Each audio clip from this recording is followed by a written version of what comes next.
박정희 전 대통령의 유품들이 13년 만에 공개가 돼서 화제가 되고 있습니다. 구미 선산 출장소에서요, 총 5,670점의 유품을 보관하고 있다고 하는데 이 얘기 좀 나눠보도록 하겠습니다. 자, 박정희 전 대통령의 유품이 있던 비밀의 방이 공개가 된 거라고요? 어떤 방입니까? 이게 비밀의 방이라뇨? 예, 방금 말씀하신 것처럼 구미시청 시청의 선산 출장소 3층이 바로 그 비밀의 방에 있습니다. 네. 3층에는 아무런 부서명도 없습니다. 네. 한 18평짜리 사무실 한 3개에 물건이 가득 들어있는데요. 사실 네. 거기에 뭐가 들어있는지 아직까지 아무도 몰랐습니다. 네. 근데 그 왜 몰랐을 수밖에 없냐면 접근이 안 됩니다. 네. 2중 3중으로 안전장치가 되어 있고 CCTV도 있고요. 네. 근데 그 안에 알고 봤더니 2004년도에 박정희 기념사업회에서 박정희 대통령 유품을 구미시에 기증을 했고 그 구미시에서 그걸 보관하는 장소가 바로 거기 있었던 겁니다. 그렇군요. 이유종 기자. 예. 이유종 기자가 좀 설명 좀 해주시죠. 자, 저기에서 발견된 유품들 대표적으로 어떤 물건들이 있었습니까? 일단 뭐 기념품, 미술품 이런 것들이 있는데 구체적으로 보면 이런 것들이 있습니다. 일단 그 미국 브랜드 티파니 시계라는 것들도 있었고요. 네. 또 물소 가죽 재질의 슬리퍼 이런 것도 하나 있었습니다. 네. 그리고 독일제 가죽 골프 가방 이런 것들이 있는데 사실 이게 박정희 전 대통령과 유경수 여사가 생전에 사용하던 것들입니다. 네. 그래서 가정용품으로 사용했던 것들도 있고요. 해외에서 순방하면서 그 또 선물로 받은 것들 이런 것들이 모아지면서 굉장히 많은 양의 그 물품들이 모였습니다. 이제 물건들 리스트를 보니까 담배 관련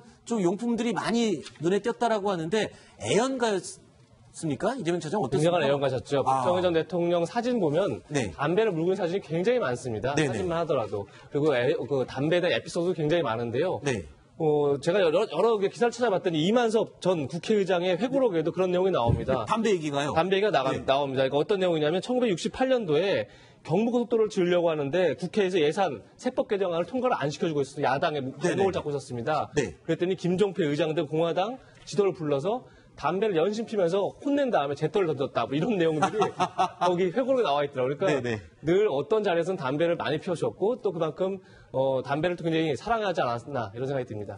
그렇군요. 자, 박정희 전 대통령이 상당한 애연가였다라는 것을 짐작하게 하는 또 육성이 있습니다. 유경수 여사가 직접 한 말이었는데요. 들어보시죠. 월남 파병 때 같은 적에는 한 일주일을 두고 그분이 고민을 하시는 것 같거든요. 네. 막상 결정을 내리실 단계에 있어서는 네 값을 아마 하루 종일 비우신 것 같아요. 네. 네. 한번 이렇게 잿더리를 비워드리고 했는데는 나중에 보니까 또 소복하게 이렇게 꼼초가 많이 역시 여러분이 주위에서 많이 애를 쓰고 계시지만은요, 또 조언도 많이 해드리겠고요.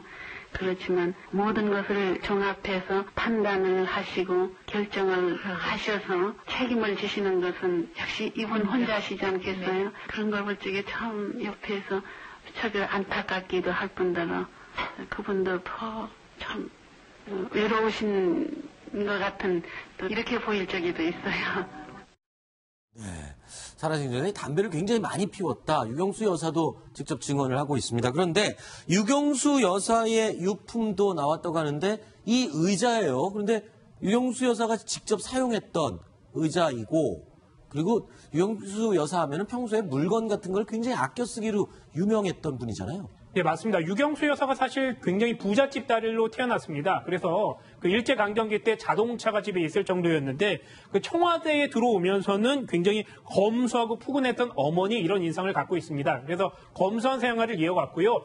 지금 화면에 나오는 저 패브릭 소파의 경우에는 직접 사용했던 것으로 알려지고 있습니다. 그래서 그 유경수 여사가 사용했던 소품들이 좀 있는데 이번에 발견된 물건 이외에도 여러 가지가 사실은 12.6, 12.12를 통해서 많이 흩어졌습니다. 그래서 일부 문품들은 많이 소실된 것으로 그렇게 추정이 되고 있습니다. 네.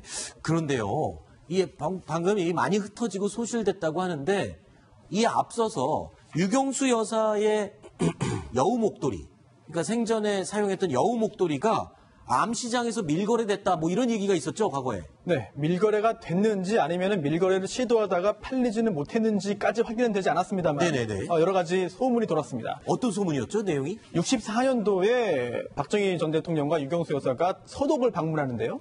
그때 지금 화면에 나오고 있는 저 유경수 여사가 흰 여우 목도리를 두르고 있었습니다. 네. 그리고 저 목도리가 암시장에 매물로 나왔고 강남의 재력가들에게 사진으로 이제 보여주면서 살 의향이 있냐라는 그런 의사를 타진했다고 하는 소문이 돌았는데요. 네. 첫 번째로는 일단 그 시기가 굉장히 미묘했습니다. 이게 네. 2013년 봄이었기 때문에 네. 박근혜 대통령이 정권이 출범하고 가장 관심도 높고 인기도 좋을 때 많은 높은 값을 받을 수 있다. 그런 그 시기가 아니었느냐라는 생각이 있었고요. 네. 또 두 번째로 최순실 씨가 이 물건을 가지고 있다가 시장에 내놓은 거 아니냐라고 하는 분석도 있었습니다.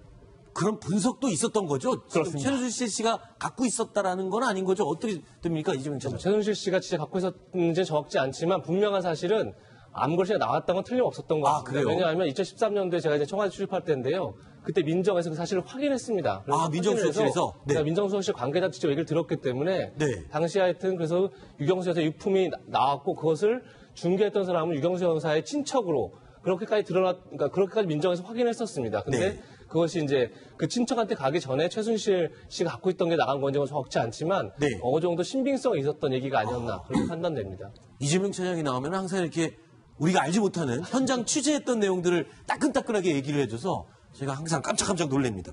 그렇군요. 실제로 여우 목도리가 유경수 여사의 여우 목도리가 암시장에 나왔던 거는 당시 청와대 민정수석실에도 확인했던 사실이다라고 얘기를 해주셨습니다. 자, 그런데 지난해부터 이 박정희 전 대통령의 기념 시설물들이 좀 막 훼손되고 이러는 일들이 많았어요. 이게 아마 박근혜 전 대통령의 국정농단 사건, 이 연루 이런 것 때문에 영향을 많이 받은 거겠죠. 네, 오늘도 그런 일이 하나 있었는데요. 네. 오늘 새벽 5시 반을 조금 넘은 시간에 서울 마포구에 박정희 대통령 기념 도서관이 있습니다. 네. 그런데 그 도서관 앞에 표지석이 있는데요. 표지석에 빨간색 페인트로 네. 욕설을 써놨습니다. 앞면과 뒷면에 다 욕설을 써놨고요.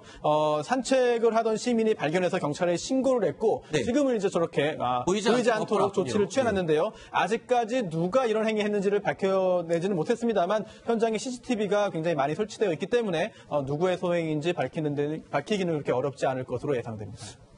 최근에 또 그 박정희 전 대통령의 생가에 불이 나서 또 일부 건물이 훼손되기도 했었는데 글쎄요, 왜 이런 자꾸 안 좋은 일들이 그쪽에 생기는지 좀 걱정이 됩니다.